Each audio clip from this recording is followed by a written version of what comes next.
బొత్స గారు మీరు మంత్రిగా ఉన్నప్పుడు శాసనసభ సాక్షిగా మా అమ్మని అవమానించినప్పుడు మీరు ఏం చేశారు సార్? మా తల్లిని అవమానించినప్పుడు ఏం చేశారు?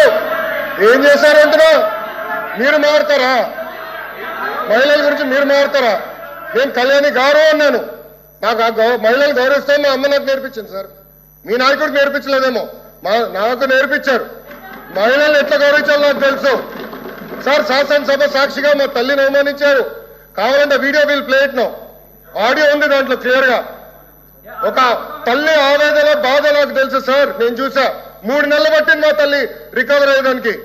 You please don't lecture me on respecting women. నేను కళ్యాణి గారు అన్నాను, కానీ రికార్డులు లేని మేడం గారు అన్నా. ఏకవచనంతో ఏనాడు నేను మాట్లాడలేదు సార్. నాకు చిత్తశుద్ధి ఉంది సార్.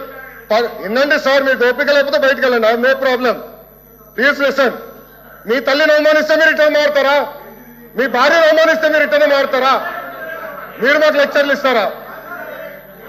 నేను మేడం గారు అన్నాను, కళ్యాణి గారు అన్నాను. సార్ ఏమన్నారు? మేడం గారిని అన్నాను. నేను మేడం గారిని ఏనాడు అనలేదు. మహిళలంటే నాకు గౌరవం సార్. ఆయన పార్వల్ రెస్పెక్ట్ ఉంది. అరే మీకేం తెలుసా? అట్లా మారుతా లూజ్గా ఏం మారుతున్నారో తెలుసా మీకు?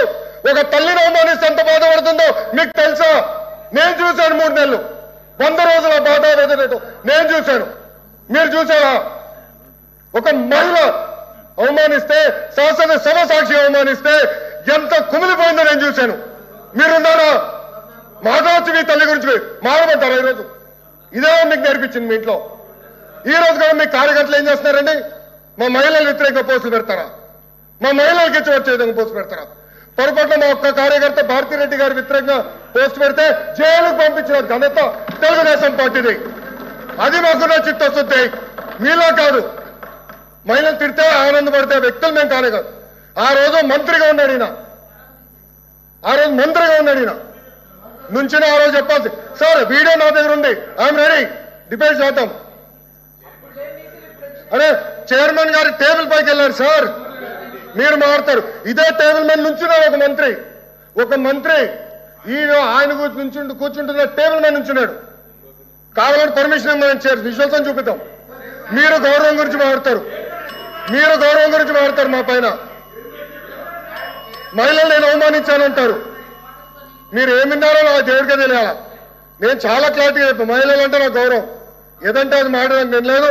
నేను సూటిగా మిమ్మల్ని ప్రశ్నిస్తున్నా. మీరు రెజల్యూషన్కి కేంద్రంలో ఉన్న నరేంద్ర మోడీ గారికి పెట్టిన రెజల్యూషన్, ఆయన థ్యాంక్ యూ చెప్తున్నా, పెట్టిన రెజల్యూషన్ ఆమోదిస్తున్నారు లేదా మీరు చెప్పండి.